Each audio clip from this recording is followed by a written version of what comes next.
Good evening, everyone. Let me start with a confession. When I was younger, I thought I was destined to be a superstar footballer. I even bought a jersey, practiced my goal celebrations, and started walking like Cristiano Ronaldo. There was only one small problem. I could not actually play football. So while my dreams were scoring hat tricks, reality was benching me permanently. You see, many of us have that moment. We imagine our future jobs like movie scenes, glamorous, easy, perfectly aligned with our fantasies, only to wake up one day and realize, wait, this isn't working. Today's world is full of people who studied engineering but ended up as comedians, doctors who became DJs, and lawyers who sell ice cream. And honestly, many of them are happier than those still stuck in the wrong job. So what happened? Did the universe change? Did destiny take a coffee break? No, they simply learned something powerful, how to study the environment they are in and find the best thing to do within it. That's what we're talking about today. Not just how to survive, but how to observe, adapt, and excel right where you are. Now, when I say study your environment, most people think of trees, rivers, and maybe a few mosquitoes. That's not what I mean, unless you plan to become a forest ranger. Your environment is everything around you. The people you interact with, the culture and lifestyle of your community, the problems people complain about, the opportunities hiding behind those problems. It's like being a detective in your own city. Every day, clues are scattered everywhere about what works, what doesn't, and what's missing. But many people ignore these clues. Instead, they copy trends blindly. Someone in Silicon Valley creates an app that delivers pizza by drone, and suddenly, people in a village with no stable electricity want to start the same thing. Friend, calm down. Let's get power supply first.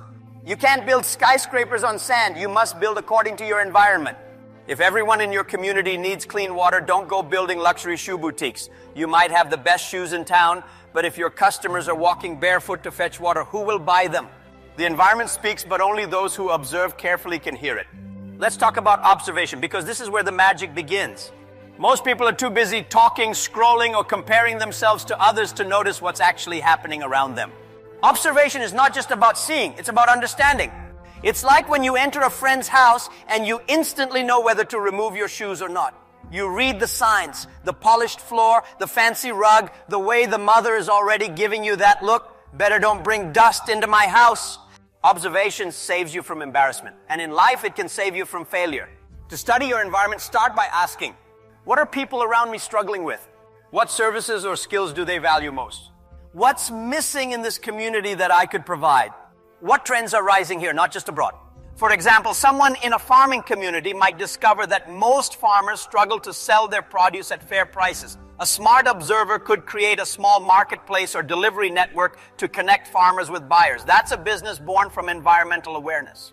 But someone else might ignore that and decide, no, I'll become a luxury perfume dealer. My friend, the only perfume your farmers know is fresh air from the farm. You'll have no customers. The environment gives hints every day. You just need to look and listen. Now, here's where most people get it wrong. They study the environment, but they forget to study themselves. Knowing your environment is one side of the coin. Knowing yourself is the other. Let's be honest. Not every opportunity in your environment is meant for you. Just because everyone is jumping into real estate doesn't mean you should. If you can't sell a pen, how will you sell a house? The secret is matching what your environment needs with what you naturally do well. Maybe you're good at talking. Great. You could thrive in marketing, public speaking, or community organization. Maybe you love fixing things. Your environment might need a mechanic, an IT support person, or a repair business. Maybe you're creative and observant. Design, photography, content creation, or problem solving might be your lane. Let me tell you something funny. I once met a man who told me, I tried selling clothes, but business was bad. Then I started selling jokes. Now I'm a comedian. You see, he simply moved from clothing people to laughing people. Both bring comfort, just in different ways. So don't be afraid to adapt. Your job doesn't define you, your impact does. When you study your environment, don't just ask, what do people need? Ask also, what can I give that will solve that need in my own unique way? Here's a golden truth. Opportunities hide in gaps. A gap is the distance between what people have and what they need. You don't have to invent the next big global thing. Just fill the gap in your environment. Let's look at examples. A young lady in a rural area noticed there were no affordable hair salons. She started styling people's hair at home. That small idea grew into a beauty business. A man in a busy city realized that people were always complaining about late food deliveries. He created a motorbike dispatch service. Now he runs a logistics company. A student noticed that his classmates always lost lecture notes. He started photocopying and selling well-organized notes. He became the unofficial academic Amazon. Simple observation, big impact. You don't have to chase fancy titles. Some of the world's greatest success stories began when ordinary people looked around and said, wait a minute, this problem has been here for years. Why not me? The environment is a teacher if you pay attention. Now let's address something serious, the copycat syndrome. You've seen it before. One person opens a restaurant on a street corner and within a month, 10 more appear beside it. By the third month, everyone is broke and the only person smiling is the landlord. That's what happens when people imitate instead of innovate. Studying your environment doesn't mean copying what's working for others. It means understanding why it works and then finding your own version of success. Even two mango trees growing side by side don't produce fruit the same way. So why would you think your journey will copy someone else's exactly? Be inspired, yes, but never be identical. Your difference is your advantage. Let's talk about adaptability, the ability to adjust when things change. If 2020 taught us anything, it's that the world can flip upside down overnight. Suddenly, everyone had to work from home, meetings were on Zoom, and people were baking banana bread like it was a national sport. Those who adapted quickly survived and thrived. Those who didn't, well, they're still trying to find the unmute button. The truth is, environments evolve. What worked yesterday may not work today, so you must stay flexible. Think of your career like water. It takes the shape of whatever container it finds itself in. Don't be too rigid to learn new skills, explore new ideas, or change direction when needed. A fisherman who refuses to learn how to use a net because he loves the traditional fishing stick will eventually go hungry when others start catching more fish. Change doesn't mean you failed, it means you grew. Let's pause for a laugh, shall we? Sometimes life in your environment feels so tough, you wonder if the universe is playing pranks on you. You work hard, yet things go wrong. You open a shop and the first day it rains. All your customers stay home. You finally buy a car and the next day, fuel price increases. You start dieting and suddenly your friend brings jollof rice to your house. But that's life. The environment is not your enemy, it's your trainer. Every challenge teaches you something about what people need, how to serve better, and how to build resilience. The secret is to laugh, learn, and keep going. No environment is perfect, but every environment has potential. Studying your environment is not a one-time activity. It's a lifestyle. Every few years, industries shift. New technologies emerge. Consumer behavior changes. If you stop learning, you'll be like a Nokia phone in an iPhone world. Durable but forgotten. So keep your eyes open and your mind fresh. Attend workshops, read books, ask questions, join communities, learn from those doing well around you, even if they're younger than you. Remember, wisdom doesn't always come with age. Sometimes it comes with Wi-Fi. When you keep learning, you can predict trends before they become obvious. You'll know when your environment is shifting, and you'll move ahead while others are still wondering what happened. Now let's get practical. How do you actually know the best job to do in your environment? Follow these 5 simple steps. 1. Observe problems and patterns. Keep a journal of what people complain about the most. Problems are potential paychecks in disguise. 2. Match those needs with your skills. What can you do to fix those issues? What comes naturally to you? 3. Test the idea on a small scale. Don't wait for perfect conditions. Try it out. Get feedback. Adjust. 4. Add value consistently. Don't chase money. Chase impact. The money will follow value like a magnet. 5. Stay flexible. If the environment changes, pivot. Don't cling to a sinking ship just because you painted it nicely. The best job is not always the most glamorous. It's the one that fits your environment, your skill set, and your purpose. Let me tell you a few short stories. There was a young man who lived in a village where everyone farmed tomatoes. But every harvest season, most tomatoes spoiled because there was no proper storage. So he learned how to make tomato paste with basic equipment. Soon his product became famous, and now he runs a small food processing company.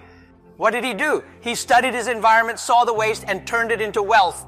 Another person lived in a busy city where traffic was terrible. He noticed people always arrived late to meetings, sweating and tired. So he started a mobile barber business, cutting people's hair at their offices. Within months, he was booked solid. Both stories prove the same truth. Opportunities are everywhere if you look with open eyes.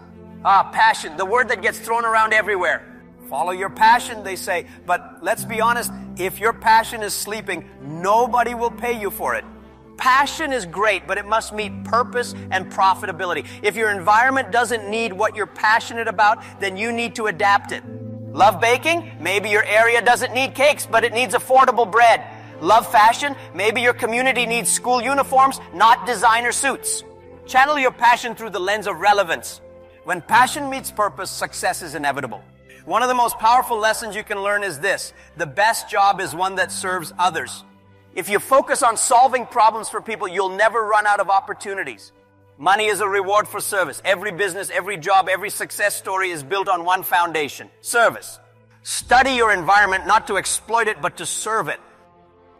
When people see that your work genuinely improves their lives, they'll support you, promote you, and reward you beyond your expectations.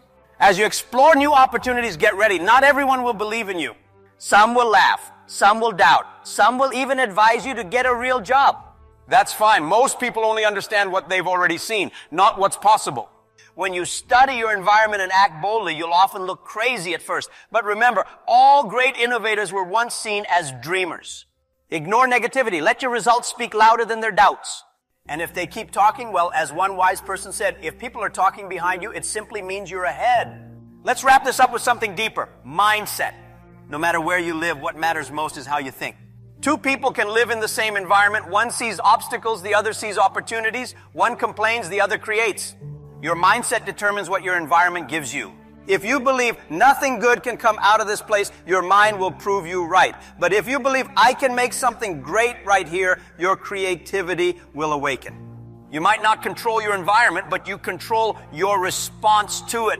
Success begins when you stop saying, this place is too small for me, and start saying, let me see what I can build right here. In this modern world where trends come and go faster than TikTok dances, the winners are not just the talented, they are the observant.